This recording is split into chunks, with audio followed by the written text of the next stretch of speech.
In today's video, I'm going to teach you how to open a OneNote link in the desktop app.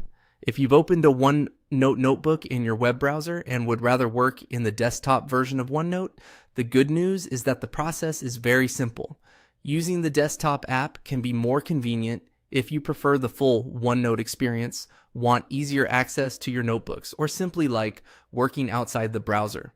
To begin, make sure the OneNote link is already open in your browser. You should be on the notebook page itself where you can view the content in the online version. Once you're there, look toward the top right area of the screen. You'll see an option labeled Editing. Go ahead and click on Editing to open the drop-down menu. This menu gives you a few different ways to interact with the notebook, and it's where Microsoft places the option for switching from the browser version to the installed desktop app. If you don't immediately notice the menu, take a moment to scan the upper right corner carefully, since the exact spacings or appearance can vary slightly depending on your screen size or browser window. After the drop-down opens, look for the option that says Open in Desktop. Click that option. At this point, your computer may prompt you to allow the browser to open OneNote. If that happens, approve the prompt so the notebook can launch in the desktop application. This is normal, especially if it's your first time opening a OneNote link this way on that device.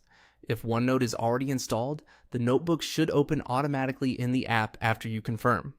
If nothing happens right away, give it a few seconds. In some cases, the desktop app may take a moment to launch, especially if it wasn't already running in the background. Also, make sure OneNote is installed on your computer because the Open in Desktop option depends on having the desktop application available. And that's it. To open a OneNote link in the desktop app, just click Editing in the top right corner, then choose Open in Desktop. Once you've done that, your notebook should move from the web version into the installed OneNote app, where you can continue working more comfortably. Thanks for watching, and I hope this helped you quickly switch from OneNote on the web to the desktop app.